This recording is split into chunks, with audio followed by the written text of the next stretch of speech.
Science ಹೇಗಪ್ಪ complete ಮಾಡುವಂತ ಯೋಚನೆ ಮಾಡ್ತಾ ಇದ್ದೀರಾ? ಡೋಂಟ್ ವರಿ, ನಾನು ಎಕ್ಸಾಮ್ಸ್ ಅಲ್ಲಿ ರಿಪೀಟೆಡ್ ಆಗಿ ಮತ್ತೆ ಯೂಶುವಲ್ ಆಗಿ ಕೇಳುವಂತಹ ಕ್ವೆಶನ್ಸ್ ನ ಸಾಲ್ವ್ ಮಾಡ್ತಾ ಇದ್ದೀನಿ. ನಿಮ್ಮ ರೆಗ್ಯುಲರ್ ಸ್ಟಡೀಸ್ ಜೊತೆ ನೀವು ಇದನ್ನು ಓದೋದ್ರಿಂದ ನಿಮ್ಮ ಮಾರ್ಕ್ಸ್ ಸ್ಕೋರಿಂಗ್ ಚಾನ್ಸಸ್ ಜಾಸ್ತಿ ಆಗುತ್ತೆ. ಇವತ್ತಿನ ಕ್ವೆಶನ್ ಏನಂದ್ರೆ, why does only 10% of energy get transferred from one trophic level to next in the food chain? ನಮ್ಗೆಲ್ಲ ಗೊತ್ತಿರೋ ಹಾಗೆ ಫುಡ್ ಚೈನ್ ಅಲ್ಲಿ ಎನರ್ಜಿ ಒಂದು ಟ್ರೋಫಿಕ್ ಲೆವೆಲ್ ಇಂದ ಇನ್ನೊಂದು ಟ್ರೋಫಿಕ್ ಲೆವೆಲ್ಗೆ ಮೂವ್ ಆಗುತ್ತೆ. ಅಂದ್ರೆ ಪ್ಲಾಂಟ್ ಇಂದ ಗ್ರಾಸ್ ಹಾಪರ್ಗೆ, ಗ್ರಾಸ್ ಹಾಪರ್ ಇಂದ ಫ್ರಾಗಿಗೆ, ಫ್ರಾಗ್ ಇಂದ ಸ್ನೇಕ್ಗೆ, ಸ್ನೇಕ್ ಇಂದ ಬರ್ಡ್ಗೆ, ಈ ಆರ್ಡರ್ ಅಲ್ಲಿ ಪಾಸ್ ಆಗುತ್ತೆ. ಅಂಡ್ ಎಷ್ಟು ಪಾಸ್ ಆಗುತ್ತೆ? Only 10% of the energy is pass. ಬರೀ 10% ಮಾತ್ರ ಒಂದು ಟ್ರೋಫಿಕ್ ಲೆವೆಲ್ ಇಂದ ಇನ್ನೊಂದು ಟ್ರೋಫಿಕ್ ಲೆವೆಲ್ಗೆ ಮೂವ್ ಆಗುತ್ತೆ. ಯಾಕೆಂದ್ರೆ ಮೆಜಾರಿಟಿ ಏನಿರುತ್ತೆ ಅದು ಹೀಟ್ ಆಗಿ ರೆಸ್ಪಿರೇಷನ್ ಅಲ್ಲಿ ಮತ್ತೆ ಮೂವ್ಮೆಂಟ್ ಗೆ, ರೀಪ್ರೊಡಕ್ಷನ್ ಗೆ ಅಂಡ್ ಅದರ್ ಮೆಟಬಾಲಿಕ್ ಆಕ್ಟಿವಿಟೀಸ್ಗೆ ಆ ಎನರ್ಜಿ ಲಾಸ್ ಆಗ್ತಾ ಇರುತ್ತೆ ಇನ್ ಒನ್ ಆನಿಮಲ್. ಅಂದ್ರೆ ಈಗ ಪ್ಲಾಂಟ್ ಎಕ್ಸಾಂಪಲ್ ನೋಡೋದಾದ್ರೆ, ಈಗ ಒಂದು ಪ್ಲಾಂಟ್ ಇದೆ, ಆ ಪ್ಲಾಂಟ್ ಫೋಟೋಸಿಂಥಸಿಸ್ ಪರ್ಫಾರ್ಮ್ ಮಾಡಿ 10,000 ಜೌಲ್ಸ್ ಅಷ್ಟು ಎನರ್ಜಿನ ಪ್ರೊಡ್ಯೂಸ್ ಮಾಡುತ್ತೆ.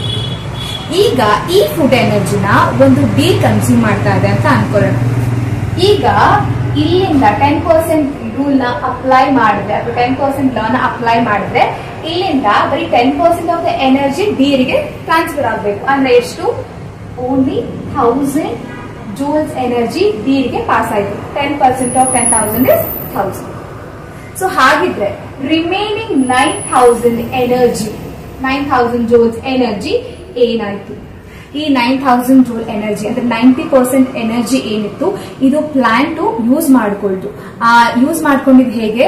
ಅದದು ಹೀಟ್ ಇಂದ ಲಾಸ್ ಆಯ್ತು, ರೆಸ್ಪಿರೇಷನ್ ಇಂದ ಲಾಸ್ ಆಯ್ತು, ಅದು ಕೂಡ ರಿಪ್ರೊಡ್ಯೂಸ್ ಮಾಡಬೇಕು, ಗ್ರೋತ್ ಆಗಬೇಕು. ಇದಕ್ಕೆ ಎಲ್ಲದಕ್ಕೂ ಸಹ ಆ ಎನರ್ಜಿನ ಬಳಸ್ಕೊಟ್ಟು ಬರೀ 10% ಮಾತ್ರ ನೆಕ್ಸ್ಟ್ ಲೆವೆಲ್ಗೆ, ನೆಕ್ಸ್ಟ್ ಟ್ರೋಫಿಕ್ ಲೆವೆಲ್ಗೆ ಟ್ರಾನ್ಸ್ಫರ್ ಆಯ್ತು. ಅದೆಷ್ಟು? ಬರೀ 1000 ಜೂಲ್ ಅಷ್ಟು. 10% ಅಂದ್ರೆ 10,000 10% 1000 ಜೂಲ್ ಅಷ್ಟು ಎನರ್ಜಿ ಮಾತ್ರ ನೆಕ್ಸ್ಟ್ ಲೆವೆಲ್ಗೆ ಟ್ರಾನ್ಸ್ಫರ್ ಆಯ್ತು. ಅದು ಹೀಗೆ ಕಂಟಿನ್ಯೂ ಆಗುತ್ತೆ. ಸೊ ಇಲ್ಲಿಂದ ಡೀರಿಂದ ಕಾರ್ನಿವೋರ್ ಆನಿಮಲ್ ನಾದ್ರೂ ಡೀರ್ನ ಕನ್ಸ್ಯೂಮ್ ಮಾಡಿದ್ರೆ ಬರೀ 10% ಆಫ್ 1000 ಮಾತ್ರನೇ ನೆಕ್ಸ್ಟ್ ಕಾರ್ನಿವೋರ್ ಆನಿಮಲ್ಗೆ ಟ್ರಾನ್ಸ್ಫರ್ ಆಗುತ್ತೆ. ಸೊ ಇದೇ 10% ಲಾ ಎಕೋಸಿಸ್ಟಮ್ ಅಲ್ಲಿ ಅಂಡ್ ಫುಡ್ ಚೈನ್ ಅಲ್ಲಿ ವರ್ಕ್ ಆಗುತ್ತೆ.